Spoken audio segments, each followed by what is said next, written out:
میں یہی سوچ کر خود کو تسلی دی اور پھر نیچے آ گئی۔ وہ دن گزر گیا۔ اگلے دن جب میں اسکول جانے کے لیے تیار ہونے لگی تو میں نے کنگھی اٹھائی تاکہ اپنے بالوں میں کنگھی کر کے چٹیاں بنا سکوں، لیکن جیسے ہی میں نے بالوں کا جوڑا کھولنے کی کوشش کی تو وہ مجھ سے نہیں کھلا۔ میں نے بہت زیادہ کوشش کی لیکن وہ کھل ہی نہیں رہا تھا۔ میں اپنی امی کے پاس گئی۔ میرا دل زوروں سے دھڑکنے لگا۔ مجھے بہت زیادہ خوف محسوس ہو رہا تھا کہ کہیں میرے ساتھ بھی کوئی خوفناک واقعہ تو پیش نہیں آ چکا۔ میں نے امی سے کہا یہ ذرا بال کھول دیں، مجھ سے تو کھل ہی نہیں رہے۔ امی نے کہا ہاں، تم نے پھر ڈھیر پنیں لگا لی ہوں گی اور وہ کہیں نظر نہیں آ رہی ہوں گی اور اسی میں بال پھنس گئے ہوں گے، اسی لیے نہیں کھل رہے ہوں گے۔ چلو بیٹھو ادھر نیچے، میں کھولتی ہوں۔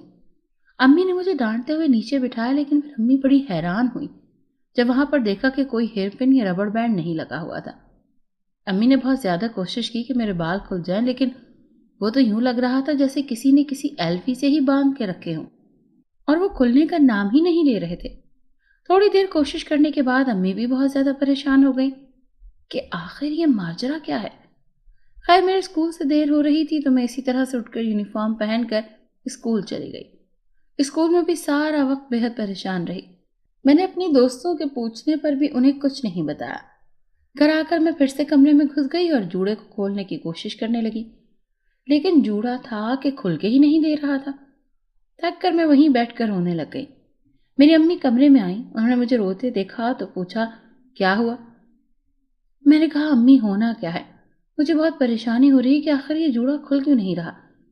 امی نے کہا صبح تو اسکول جانے کی جلدی تھی، لاؤ دکھاؤ، شاید اب کھل جائے، دوبارہ کوشش کر کے دیکھتے ہیں۔ لیکن بال تو کھلنے کا نام ہی نہیں لے رہے تھے۔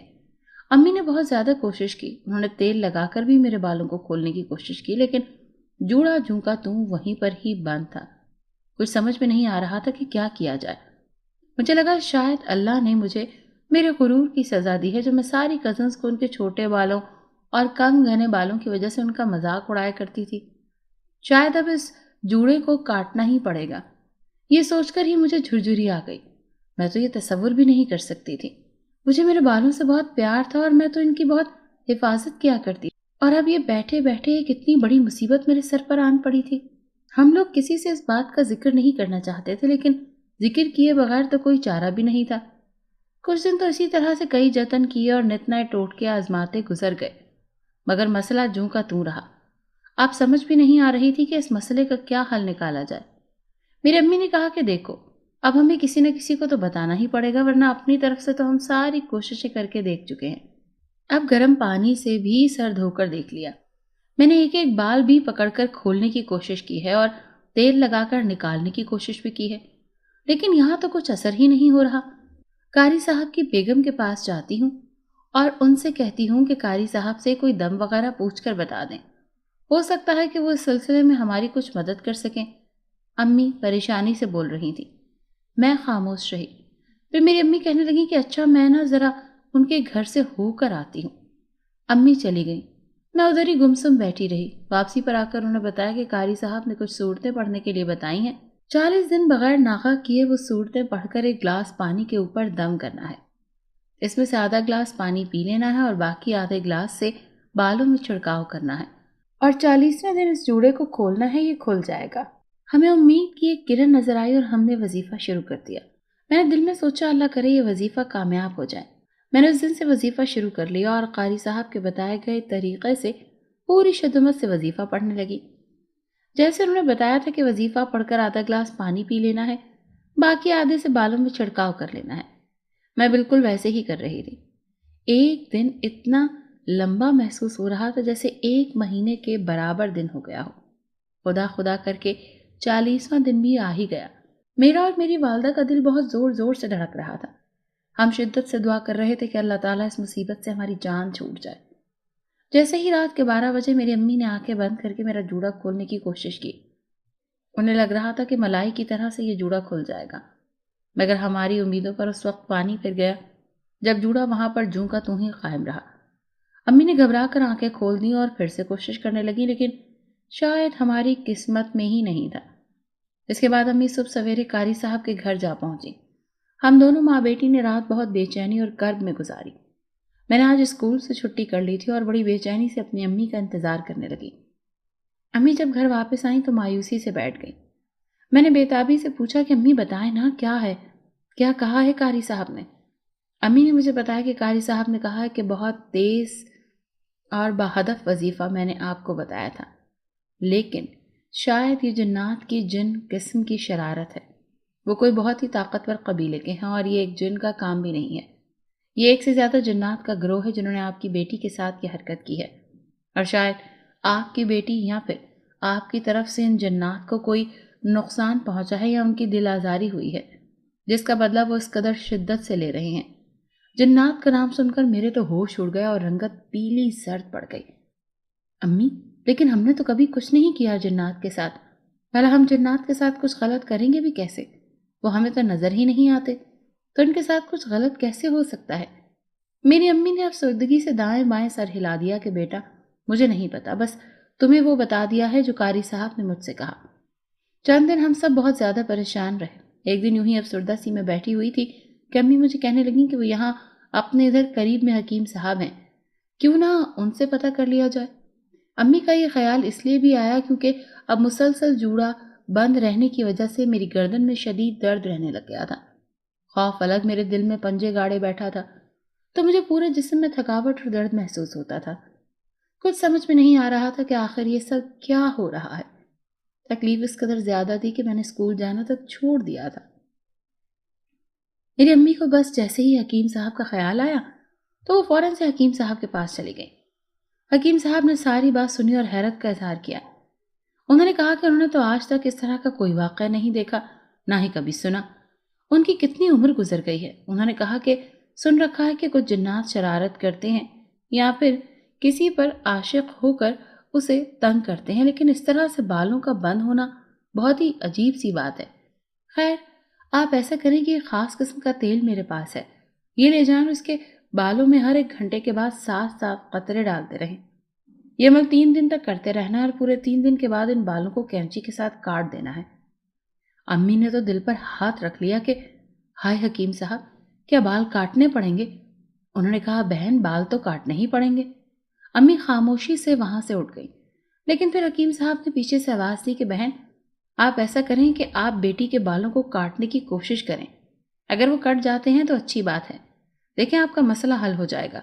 رہے بال تو بالوں کا کیا ہے، وہ تو پھر سے اگائیں گے، لیکن اس بندھے ہوئے بالوں کی وجہ سے بچی جس قدر شدید تکلیف میں ہے، اس سے تو کم از کم آپ کو نجات مل جائے گی، اور اگر نہیں کرتے تو پھر آپ ابھی یہ تیل جس طرح آپ کو طریقہ بتایا ہے بالکل ویسے ہی آپ اسے استعمال کریں، یقیناً اس سے بال کاٹنا آسان ہو جائیں گے۔ میری امی ان کی بات سن کر کہ بال تو بہرحال کاٹنے ہی پڑیں گے، آج نہیں تو کل، بوجھل قدموں سے گھر واپس آئیں اور آ کر مجھے ساری صورتحال بتائی۔ میرا حال بھی امی سے کچھ الگ نہ تھا، لیکن پھر مجھے تکلیف کا خیال آیا کہ بندھے ہوئے بالوں سے میں اس قدر تکلیف میں تھی کہ میں بالکل بھول گئی تھی کہ مجھے ان بالوں سے محبت ہے اور میں ان کی کس قدر پرواہ کرتی رہی۔ کچھ سوچ کر میں نے امی سے کہا کہ امی بسم اللہ کریں اور میرے بال کاٹ دیں۔ حکیم صاحب ٹھیک کہہ رہے ہیں کہ بال تو پھر نکل آئیں گے لیکن اس تکلیف سے تو نجات ملے گی۔ بھلا ہمیں یہ پہلے خیال کیوں نہ آیا؟ امی نے مجھے حیرت سے دیکھا لیکن پھر اٹھی اور اندر کمرے سے قینچی لے آئیں۔ میرا بھی دل زور زور سے دھڑک رہا تھا۔ میری امی نے آخر ہمت کر کے اپنے ہاتھ میرے بالوں کو کاٹنے کے لیے آگے بڑھائے، لیکن یہ کیا؟ کینچی تو چل ہی نہیں رہی تھی۔ امی کو لگا شاید وہ افسردگی سے بال کاٹنے کی کوشش کر رہی ہیں، جس کی وجہ سے ان کے ہاتھ ٹھیک طریقے سے کینچی نہیں چلا پا رہے۔ انہوں نے پھر پوری قوت سے کینچی چلانے کی کوشش کی، لیکن کینچی اس طرح سے رگڑ کھا رہی تھی جیسے کسی سخت پتھر سے ٹکرا رہی ہو یا پھر کسی دھاتی چیز پر چل رہی ہو، لیکن بال تھے کہ کٹنے کا نام ہی نہیں لے رہے تھے۔ اس کے بعد میری امی نے کہا لگتا ہے ہمیں وہ تیل استعمال کرنا پڑے گا۔ میں دل ہی دل میں یہی دعا کر رہی تھی کہ اللہ کرے کہ اب یہ تیل لگانے سے ہی میرے بال کاٹے جانے کے قابل ہو جائیں۔ اس روز تو آدھے سے زیادہ دن گزر چکا۔ اگلے دن سے ہم نے حکیم صاحب کے بتائے ہوئے طریقے پر عمل کرتے ہوئے بالوں میں 1-1 گھنٹے کے وقفے سے تیل کے قطرے ڈالنا شروع کیے۔ آخر تیسرا دن بھی آن پہنچا۔ میری امی کینچی لے کر آئیں اور تھوڑا سا تیل میرے بالوں پر لگا کر بال کاٹنے لگیں۔ تھوڑی سی قینچی چلی لیکن پھر سے وہی حال ہوا جیسے پہلے ہوا تھا کہ بال بالکل ہی نہیں کٹ رہے تھے۔ ایسا محسوس ہو رہا تھا کہ جیسے کسی پتھر یا لوہے سے چیز ٹکرا رہی ہے۔ امی نے تھک ہار کر کینچی ایک سائڈ پر رکھی اور مجھے کچھ بھی کہے بغیر اندر کمرے میں جا کر اپنی چادر لی اور گھر سے باہر نکل گئیں۔ ادھر جا کر انہوں نے حکیم صاحب کو بڑی پریشانی سے سارے معاملات کے بارے میں بتایا تو حکیم صاحب بھی پریشان ہو گئے، لیکن اس کے بعد حکیم صاحب نے امی کو ایک پتہ دیا اور کہا کہ بہن، آپ بچی کو لے کر یہاں پر چلے جائیں، آپ کی بچی کے ساتھ جنات نے شرارت کی ہے، یہ پتہ چل رہا ہے، لیکن یہ جنات بہت زیادہ طاقتور محسوس ہو رہے ہیں۔ میں آپ کو کسی جگہ کا پتہ دیا ہے، آپ وہاں جائیں، آپ کا مسئلہ ضرور ضرور حل ہو جائے گا۔ امی نے پتے والے کاغذ کو مٹھی میں دبایا اور گھر چلی آئیں اور مجھے کہا کہ صبح جلدی جلدی تیار ہو جانا، ہم کھانا کھانے کے فوراً بعد حکیم صاحب کے بتائے ہوئے پتے کے لیے نکل جائیں گے۔ میں نے خاموشی سے اس بات میں سر ہلا دیا۔ صبح ہم دونوں ماں بیٹی ناشتہ کر کے گھر سے روانہ ہو گئیں۔ وہ جگہ کچھ جانی پہچانی سی لگ رہی تھی، لیکن کچھ خاص یاد نہیں آ رہا تھا۔ ہم دونوں ماں بیٹی بس پر بیٹھی اور مطلوبہ اسٹاپ پر اتر گئیں۔ ادھر سے آگے ہمیں ایک رکشہ کروا کر مطلوبہ جگہ تک جانا تھا۔ بس سے اترنے کے بعد ہم لوگ پھر ایک رکشے میں بیٹھے۔ رکشے والے نے ہمیں اس جگہ پر اتار دیا جس کا امی نے انہیں بتایا تھا، لیکن یہ کیا، یہاں تو دور دور تک کوئی انسان، اور انسان کی بات تو دور، کوئی پرندہ بھی نظر نہیں آ رہا تھا۔ میں آنکھیں پھاڑے چاروں طرف دیکھ رہی تھی کہ ایک دم سے یوں اچانک کھڑے کھڑے میں بھرے ہوئے بارونق بازار سے صحرا کی ویرانی میں کیسے پہنچ گئی ہوں۔ میں نے سخت پریشانی کے عالم میں ادھر ادھر دیکھا اور پھر مجھے خیال آیا کہ میری تو امی بھی یہاں میرے ساتھ موجود تھی، لیکن اب وہ بھی یہاں پر موجود نہیں ہے۔ میں جس جگہ کھڑی تھی وہاں دور دور تک کچھ بھی نظر نہیں آ رہا تھا، کوئی گھر، کوئی دکان، بلکہ کسی قسم کی آبادی وہاں تھی ہی نہیں۔ میں نے اونچی آواز میں رونا شروع کر دیا اور چاروں طرف بھاگنا شروع کر دیا کہ کسی طرح سے میں اس ویران صحرا کی قید سے آزاد ہو سکوں۔ میری امی خدا جانے کہاں چلی گئی تھی۔ میں اونچی آواز میں زاروں قطار رو رہی تھی۔ میں امی کو چلا چلا کر بآواز بلند پکار رہی تھی۔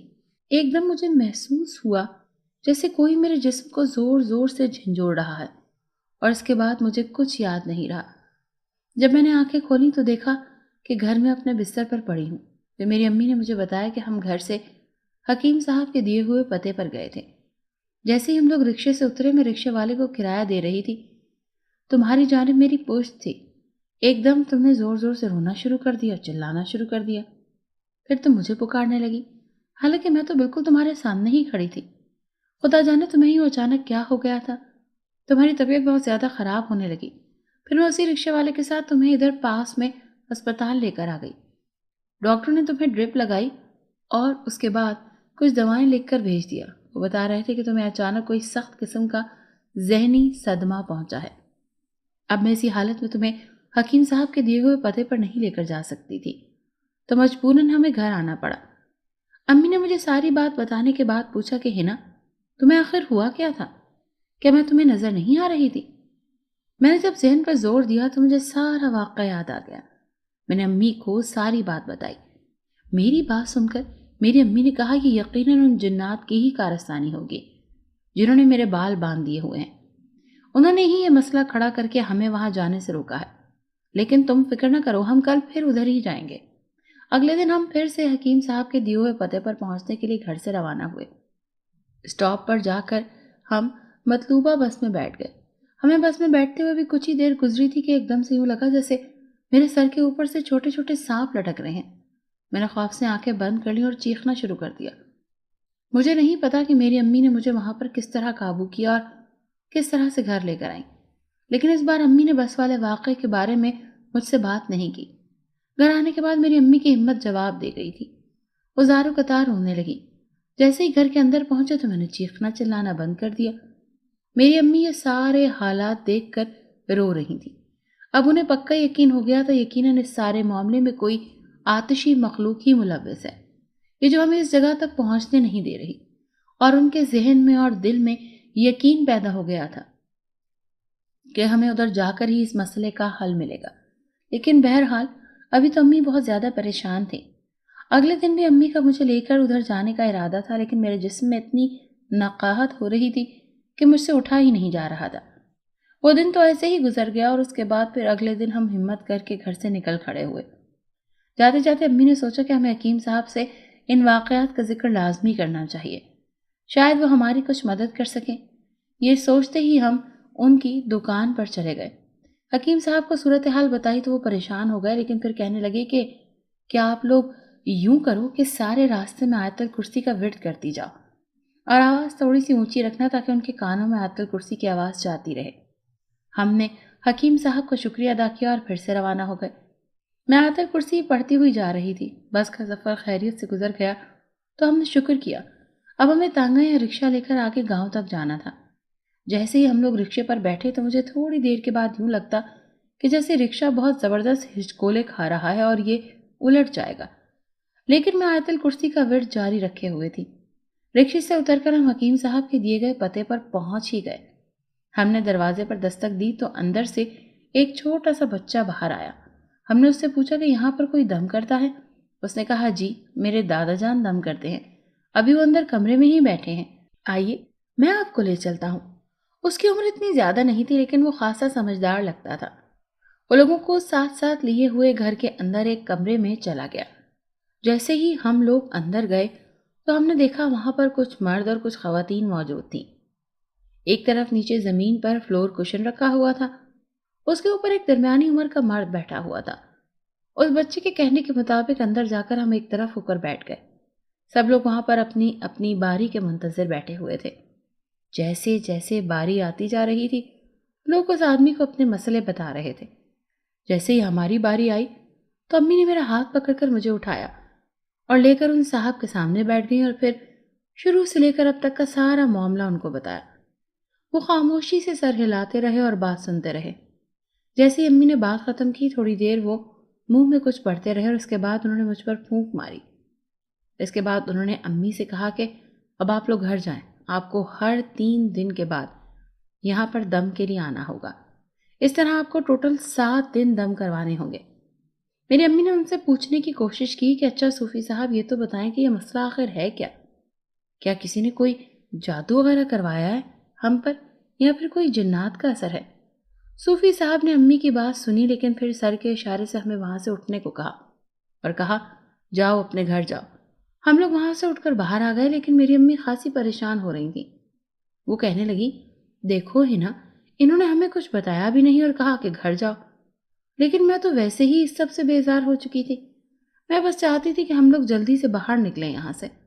سو میں خاموش رہی اور پھر ہم لوگ ان کے گھر سے نکلے اور رکشے میں بیٹھ کر اسٹاپ پر پھر ہم بس کے ذریعے اپنے گھر آ گئے۔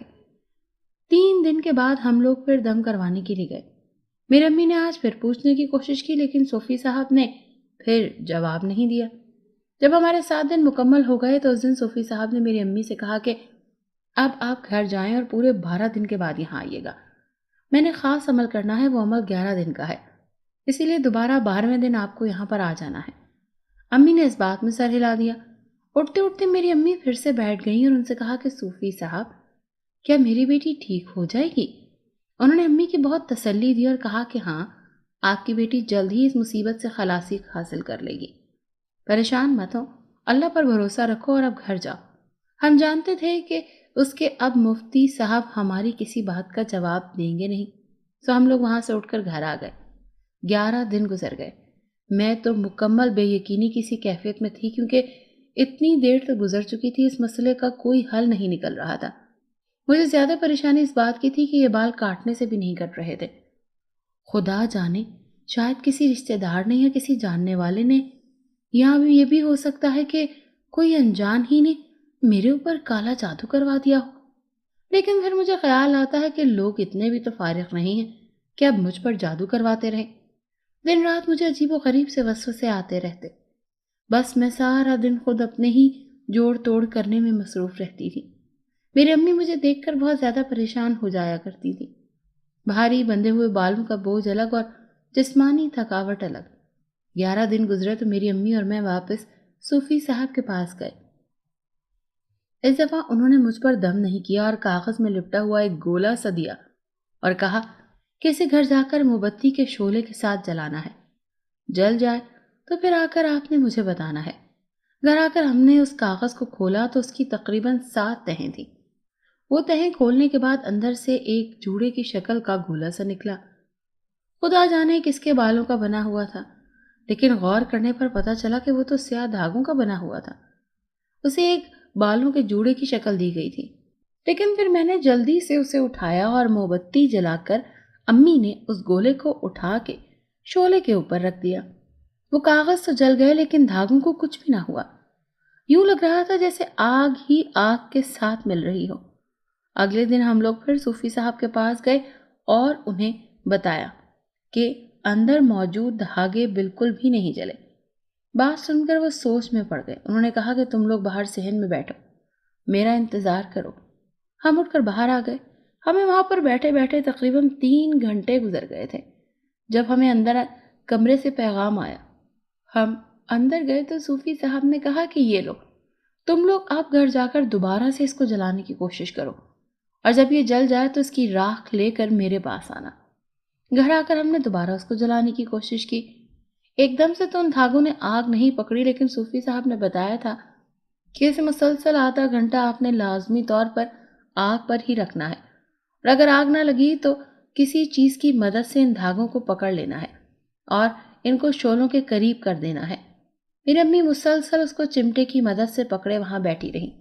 تقریباً 20 یا 30 منٹ گزرے تھے جب آہستہ آہستہ ایک دھاگے کی تھوڑی تھوڑی سی آگ لگنے لگی۔ میری امی نے شکر کا سانس لیا۔ تقریباً 2 سے 3 گھنٹے میں وہ جوڑا جل گیا۔ جیسے جیسے اس دھاگے سے بنے ہوئے جوڑے کے دھاگے جل رہے تھے، مجھے ایسے لگ رہا تھا جیسے کسی نے میرا سر پکڑ کر کسی جلتے ہوئے تنور میں دھکیل دیا ہے۔ مجھے لگ رہا تھا کہ آگ کی تپش مسلسل بڑھ رہی ہے۔ مجھے ایک پل سکون نہیں مل رہا تھا۔ صوفی صاحب نے کہا تھا کہ مجھے میرے سر میں جلن محسوس ہوگی۔ میں نے پانی ڈالنے کی بالکل بھی کوشش نہیں کرنی، لیکن جلن تو الگ بات تھی، یہ تو یوں لگ رہا تھا جیسے کوئی میرے سر پر ایک لکڑیوں کا ڈھیر جلا کر رکھ چکا ہے۔ میری امی نے مجھے سختی سے منع کیا تھا کہ تم پانی کے قریب بالکل بھی نہیں جاؤ گی۔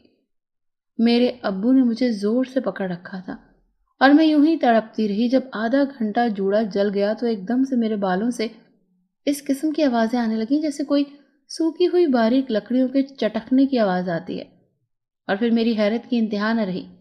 میرا جوڑا بھی جلنے لگا، لیکن وہاں پر کوئی آگ نظر نہیں آ رہی تھی۔ میرے بال جل جل کر نیچے گر رہے تھے۔ آپ سوچ رہے ہوں گے کہ بال تو راکھ میں بدل گئے ہوں گے۔ نہیں، جب وہ بال نیچے گر رہے تھے تو ایک باریک لوہے کی تاروں کی صورت میں ٹوٹ کر نیچے گر رہے تھے، اور آخر کار میں 2 سے 3 مہینوں کے بعد اس بوجھ سے آزاد ہو گئی تھی۔ جب دھاگوں کا سارا جوڑا جل گیا تو مجھے بھی اپنے جوڑے سے نجات مل گئی۔ اب میرے سر پر بس چھوٹے چھوٹے سے بال موجود تھے۔ مجھے لگا شاید میں کسی بہت بڑی قید سے آزاد ہو گئی ہوں۔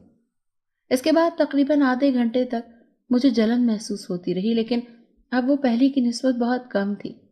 اس کے بعد میرے ابو نے وہ راکھ اور جو میرے سر سے تاروں کی شکل میں بال ٹوٹ کر گرے تھے ان کو الگ الگ پوٹلیوں میں باندھ کر ان کے پاس لے گئے۔ صوفی صاحب نے وہ دیکھا اور کہا کہ میں ان پر دم کر دوں گا، 2-3 دن کے بعد آپ انہیں آ کر لے جانا، پھر میں بتاؤں گا کہ اب ان کے ساتھ کیا کرنا ہے، اور ساتھ میں بیٹی کو بھی لے آنا، اس پر بھی دم کرنا ہے۔ امی ابو نے کہا ٹھیک ہے، لیکن صوفی صاحب یہ لوہے کی تاریں بلا بالوں میں کہاں سے آ گئی؟ بالوں کی راکھ بالکل بھی نہیں بنی۔ انہوں نے کہا آپ 3 دن بعد آنا، میں آپ کو آپ کے سوالوں کے جواب دے دوں گا۔ امی ابو گھر آ گئے۔ اس کے بعد ہم 3 دن کے بعد دوبارہ صوفی صاحب کے پاس گئے۔ انہوں نے کہا کہ ان پر میں نے دم کر دیا ہے، اب آپ ان کو اٹھا کر مٹی کا گھڑا کھود کر اس میں دبا دینا، اور بیٹی جو تم پوچھ رہی تھی کہ لوہے کی تاریں کیسے بن گئی، تو یہ اسی وجہ سے ہے کہ تمہاری بیٹی کے بال کاٹنے سے بھی نہیں کاٹے جا رہے تھے۔ یہ خاص عمل کے ذریعے ان سے نجات ملی ہے۔ یہ جنات کا ایک گروہ ہے جنہوں نے اس قسم کی شرارتیں کی ہیں۔ بڑا مشکل عمل تھا، لیکن اللہ کا شکر ہے کہ اللہ نے میرے ذریعے سے آپ لوگوں کو اس مصیبت سے نجات دے دی ہے۔ بس پردے کا خاص خیال رکھا کرو اور خوشبو لگا کے گھر سے باہر مت جایا کرو۔ امی نے کہا ٹھیک ہے۔ صوفی صاحب نے بتایا کہ میرے بالوں کو جنات نے اپنے جادو کے زور سے لوہے میں بدل دیا تھا۔ ہم لوگ بہت خوش تھے کہ آخر کار ہمیں اس تکلیف سے نجات مل گئی۔ گھر آ کر میں نے اور میری امی نے شکرانے کے نوافل ادا کیے اور اللہ کا شکر ادا کیا جس نے ہمیں اس مصیبت سے چھٹکارا دیا۔ اب میرے دن آرام سے گزر رہے تھے، لیکن اس کے بعد میرے بال بڑھنے کے بجائے جھڑنے لگے۔ جو سر میں پہلے سے بال موجود تھے وہ بھی انتہائی کم ہو رہے تھے۔ میرے بال اس واقعے کے بعد کچھ مہینوں میں بڑھ گئے تھے، لیکن یہ ایک دم سے بال جھڑنے لگے تو میں پھر بہت زیادہ پریشان ہو گئی۔ مجھے لگا شاید اب مجھے کوئی ایسی بیماری ہو گئی ہے جس سے میرے بال جھڑنے لگے ہیں، کیونکہ باقی کی تو ایسی اور کوئی علامت نظر نہیں آ رہی تھی۔ آہستہ آہستہ میرے بال بالکل کم ہو گئے۔ میں جو اپنے بالوں پر بہت زیادہ فخر کرتی تھی، ایک مصیبت سے نکلی تو اب دوسری مصیبت میں پڑ گئی۔ میں نے کئی ٹوٹکے آزمائے، دوائیاں کھائیں، لیکن بال دن بدن کم ہوتے جا رہے تھے۔ میرے سر میں جگہ جگہ سے سر بالکل صاف ہو گیا تھا۔ تقریباً 2 ہفتے گزرے تو میں سر سے بالکل ہی گنجی ہو گئی۔ میں بہت پریشان رہنے لگی تھی۔ میری امی مجھے زبردستی اسکول بھیج رہی تھی۔ میں سر کو اچھی طرح سے ڈھانپ کر جاتی تھی۔ سب لوگ میرا بڑا مذاق اڑاتے تھے کہ یہ تو سر سے گنجی ہو گئی ہے۔ میں نے اسکول میں اپنے دوستوں سے بھی بات کرنا چھوڑ دی تھی۔ میں مجبوراً اسکول جاتی اور وہاں پر گمسم سا وقت گزار کر واپس آ جاتی۔ میں اسکول جانا نہیں چاہتی تھی، لیکن اپنی امی کے دباؤ اور ضد کی وجہ سے اسکول جا رہی تھی۔ ایک دن ایک دوست نے مجھے کہا کہ اس اسکول میں موجود پرانی بیری کا درخت ہے، اس کے پتے کسی طرح سے توڑو اور اس کا تیل بنا کر سر میں لگا۔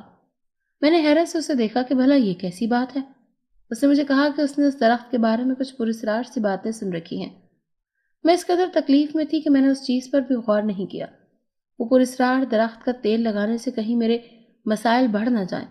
میں نے اسکول کے مالی سے کہا کہ مالی بابا، مجھے اس درخت کے کچھ پتے اتار دیں۔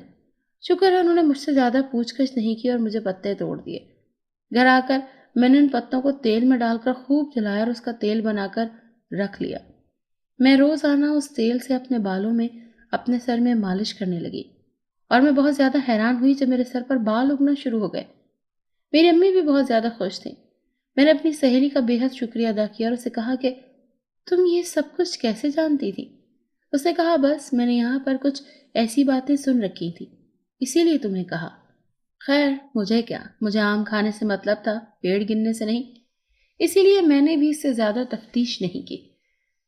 میں بڑی پابندی سے اپنے سر پر اس تیل کا مساج کر رہی تھی۔ چند ہی عرصے میں میرے بال بہت زیادہ گھنے، خوبصورت اور لمبے ہو گئے۔ میرے بال بے حد گھنے ہو گئے تھے اور بالوں کی لمبائی بھی کمر سے نیچے جا رہی تھی۔ میں تو بہت زیادہ خوش تھی، حیران بھی، لیکن میری حیرانی پر ابھی قائم تھی، بال بہت زیادہ وزنی ہو رہے تھے۔ تو میں نے اپنی امی سے کہا کہ میرے بال تھوڑے سے کاٹ دیں۔ امی نے کہا اچھا ٹھیک ہے، لیکن جیسے ہی میرے بال کاٹنے لگی اچانک سے امی کرنٹ کھا کر پیچھے کو جا گری۔ میں نے فوراً سے گھبرا کر امی کو جلدی سے اٹھایا اور پوچھا کہ امی کیا ہوا آپ کو؟ ان سے کچھ بولا ہی نہیں جا رہا تھا۔ میں بھاگ کر پانی لے آئی اور اپنی امی کو سہارا دے کر پانی پلایا۔ میں نے سوچا یہ کیا ہو گیا ہے، میں خود کاٹ کر دیکھتی ہوں۔ جیسے ہی میں نے کینچی میں بال رکھے، مجھے ایک دھکا سا لگا، کینچی میرے ہاتھ سے دور جا گری اور میری آنکھوں کے سامنے ایک دم اندھیرا چھا گیا۔ جب تھوڑی دیر کے بعد میرے حواس بحال ہوئے تو میں اٹھ کر بیٹھی۔ مجھے سمجھ آ گیا تھا کہ امی پیچھے کو کیوں گری ہیں۔ ہم دونوں ماں بیٹی کو سمجھ میں آ رہا تھا کہ آخر یہ سب ہو کیا رہا ہے۔ کیا اب تک میرے بالوں سے اثرات ختم نہیں ہوئے تھے؟ وہ رات جیسے تیسے گزر گئی۔ اگلے دن امی نے کہا کہ میں تمہارے والد کو ساتھ لے کر صوفی صاحب کے پاس جاتی ہوں اور انہیں یہ مسئلہ بتاتی ہوں۔ امی ابو کے ساتھ صوفی صاحب کے پاس گئیں اور انہیں صورتحال بتائی، اور انہیں یہ بھی بتایا کہ اس طرح سے بیری کا تیل سر پر لگانے کی وجہ سے ہی بال اگنا شروع ہو گئے ہیں۔ صوفی صاحب نے کہا کہ اس بیری کے چند پتے لا کر دکھائیں۔ اگلے دن میری امی اور ابو اسکول سے بیری کے درخت کے چند پتے لے کر صوفی صاحب کے پاس گئے۔ صوفی صاحب نے پتوں کو ہاتھ میں لے کر دیکھا اور پھر گہری سانس لی اور میرے والد سے کہا کہ جناب آپ تو بہت بڑی مصیبت میں پھنس چکے ہیں۔ میرے ابو نے پوچھا کیسی مصیبت؟ انہوں نے کہا جو آپ کی بیٹی نے اپنے بالوں میں چند دنوں سے تیل لگا رہی ہے اور وہ اتنے لمبے ہو گئے ہیں، اس میں جنات کی کارستانی ہے۔ اس بیری کے درخت پر جنات بہت عرصے سے قابض ہیں اور یہ سارا قبیلہ ہی لمبے بالوں والا قبیلہ مشہور ہے، کیونکہ ان کے بال بہت لمبے اور گھنے اور خوبصورت ہوتے ہیں۔ جناب میں کچھ ہی قبائل ایسے ہیں ان جنات میں جن کے بال ایسے شاندار ہوتے ہیں، بہت زیادہ نایاب قبیلہ ہے اور یہ بے پناہ طاقتور جنات ہیں۔ ابو صوفی صاحب کی باتیں سن رہے تھے۔ انہیں سمجھ میں نہیں آ رہا تھا کہ آخر یہ بار بار ہماری بیٹی ہی جنات کے چنگل میں کیوں پھنس جاتی ہے۔ امی نے بےتابی سے پوچھا تو صوفی صاحب اب کیا ہوگا؟ انہوں نے کہا کہ اللہ خیر کرے گا بیٹی، تم پریشان نہ ہو، کام مشکل ہے لیکن ناممکن تو نہیں۔ پھر انہوں نے میری امی کو باہر بھیج دیا اور میرے ابو کو تفصیل سے سمجھایا اور کہا کہ آپ حوصلہ رکھیے گا، علاج کے دوران آپ کو کافی مشکلات کا سامنا کرنا پڑ سکتا ہے۔ دراصل اس قبیلے کا سردار جن اس کی 2 بیٹیاں ایسی ہیں جو پیدائشی طور پر سر سے گنجی ہیں، اور ان کا علاج صرف یہی تھا کہ کوئی انسان زادی اپنی مرضی سے اس بیری کے درخت کے پتوں کو جلا کر تیل بناتی اور سر پر لگاتی، اور شرط یہ بھی تھی کہ وہ انسان زادی سر سے گنجی ہوتی، وہ پیدائشی طور پر گنجی ہوتی یا پھر کسی بیماری کی وجہ سے اس کے بال جھڑ گئے ہوتے۔ تو آپ کی بیٹی میں یہ ساری نشانیاں پوری ہو رہی تھیں اور بہت زیادہ مایوس رہنے لگی تھی۔ تو مایوسی انسان کو کمزور کر دیتی ہے اور جنات کے حاوی ہونے کے چانسز بہت زیادہ ہوتے ہیں۔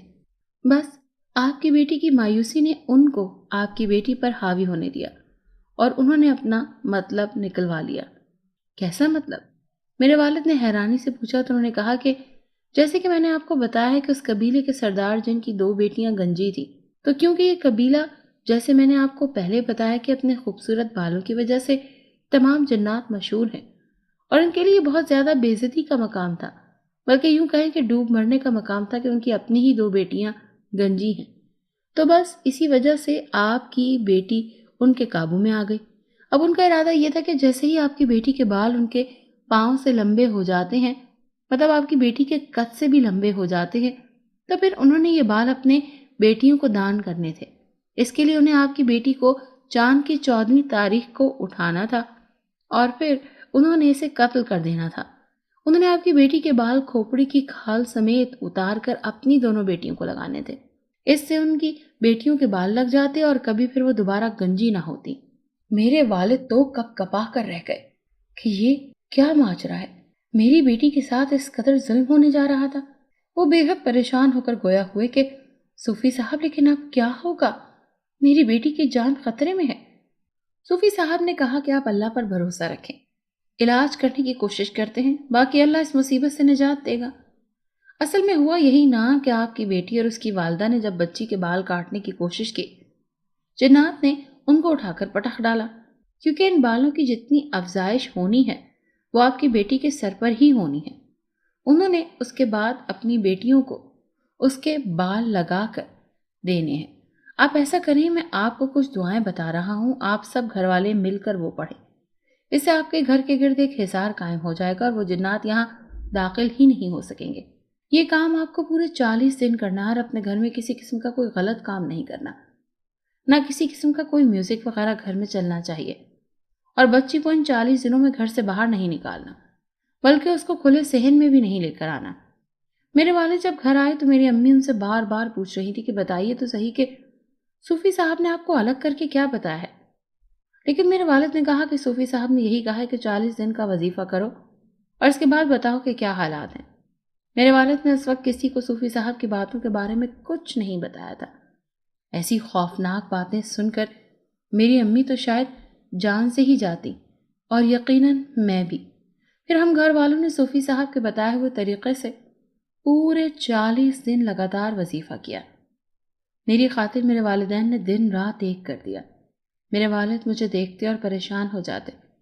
مجھے سمجھ نہیں آتی تھی کہ میرے ابو اس قدر پریشان کیوں ہو رہے ہیں۔ پہلے بھی تو اس طرح کا ایک مسئلہ ہوا تھا، لیکن تب تو وہ اتنے زیادہ پریشان نہیں ہوئے تھے۔ خیر کسی طرح سے 40 دن گزر گئے۔ پھر میرے ابو اکیلے ہی صوفی صاحب کے پاس گئے۔ صوفی صاحب میرے ابو کے ساتھ گھر آ گئے اور اس کے بعد ہمارے گھر آ کر انہوں نے 2 رکعت نماز پڑھی۔ پھر کچھ دیر ذکر کرتے رہے اور اس کے بعد انہوں نے پانی منگوایا اور پیا۔ خدا جانے صوفی صاحب کو اتنی پیاس کیوں لگ رہی تھی۔ آپ شاید یقین نہ کریں لیکن صوفی صاحب نے ایک ہی نشست میں تقریباً 6 سے 7 جگ پانی پی لیا۔ اس کے بعد پھر وہ خاموش ہو کر بیٹھ گئے۔ تقریباً آدھے گھنٹے کے بعد انہوں نے میرے والد کو بلایا اور کہا بیٹی کو لے کر آؤ اور ساتھ میں ایک کینچی بھی لے کر آؤ۔ میں جا کر ان کے پاس بیٹھ گئی۔ صوفی صاحب نے میری گردن کی جڑ کے پاس سے میرے بال زور سے مٹھی میں پکڑ لی اور پھر اللہ کا نام لے کر ان پر کینچی چلائی، لیکن وہ چلنے کا نام نہیں لے رہی تھی۔ صوفی صاحب کو ایک دم بہت زیادہ پسینہ آنا شروع ہو گیا، لیکن انہوں نے کینچی کی گرفت نہ چھوڑی۔ ان کے ہاتھ کپ کپانے لگے۔ کینچی کی گرفت ڈھیلی پڑ گئی لیکن انہوں نے وہاں پر گرفت قائم رکھی۔ تقریباً 5-10 منٹ یوں ہی لگا جیسے کوئی 2 پہلوان آپس میں کشتی لڑ رہے ہیں اور کوئی بھی ہار ماننے کو تیار نہیں۔ آخر پھر کینچی نے آہستہ آہستہ بال کاٹنے شروع کر دیے۔ یوں لگ رہا تھا کہ صوفی صاحب کو بال کاٹنے کے لیے بہت زیادہ زور لگانا پڑ رہا ہے۔ تقریباً 30-40 منٹ میں بال کٹ کر صوفی صاحب کے ہاتھ میں آ گئے تھے۔ انہوں نے اپنی آنکھیں زور سے بند کی اور اعوذ باللہ پڑھ کر ان پر پھونک ماری۔ بال صوفی صاحب کے ہاتھ سے غائب ہو گئے۔ اس کے بعد انہوں نے میرے والد سے کہا کہ بیٹی کے سر پر اس طرح پھیر دو۔ میرے والد صاحب نے فوراً سے میرے سر پر اس طرح پھیرنا شروع کر دیا۔ میرے والد پر وہ کچھ پڑھ کر پھونک رہے تھے۔ اس کے بعد صوفی صاحب بالکل نڈال سے ہو گئے۔ البتہ مجھے کچھ بھی محسوس نہیں ہوا۔ کچھ دیر کے بعد صوفی صاحب نے میرے والد سے کہا کہ میرے لیے ایک پیالہ چائے کا بنواؤ۔ صوفی صاحب نے وہ ایک پیالہ چائے کا پیا اور پھر میرے والد کو نصیحت کی اور کہا اپنے گھر میں اونچی آواز میں قرآن پاک کی تلاوت کرنے کو معمول بنا لو۔ مجھے بھی کچھ قرآنی آیات پڑھنے کو بتائیں اور میرے سر پر ہاتھ پھیرا اور کہا بیٹا پریشان مت ہو، تمہارے بال جلد ہی دوبارہ اگنے شروع ہو جائیں گے۔ پھر میرے والد کی طرف بڑھے اور کہا بیٹی کو اسی اسکول میں داخل مت کروانا، کسی اور اسکول میں داخل کروانا، باقی اللہ خیر کرے گا۔ اس کے بعد صوفی صاحب ہمارے گھر سے چلے گئے۔ میں نے، میری والدہ نے اور میرے والد نے صوفی صاحب کی ان تمام باتوں کو پلے سے باندھ لیا اور قرآن پاک کی تلاوت کو اپنا معمول بنا لیا۔ ہم کوشش کرتے ہیں کہ اللہ اور اللہ کے رسول کے حکم کے مطابق زندگی گزاریں۔ یہ واقعہ بہت پرانا ہے، اب تو میری عمر ڈھل چکی ہے، میرے بچے جوان ہیں اور شکر ہے اللہ کا کہ اس کے بعد سے مجھے کبھی اس طرح کے واقعے کا سامنا نہیں کرنا پڑا۔ اگر آپ کو یہ کہانی اچھی لگی ہے تو اسے لائک کیجیے اور ہمارے چینل کہانی محل کو سبسکرائب کیجیے۔ اور ہاں، اگر آپ کے کسی دوست، رشتہ دار یا بہن کے ساتھ خدا نخواستہ اس طرح کا کوئی بھی واقعہ پیش آیا ہے تو ہمیں کامنٹ سیکشن میں اس کے بارے میں ضرور بتائیے۔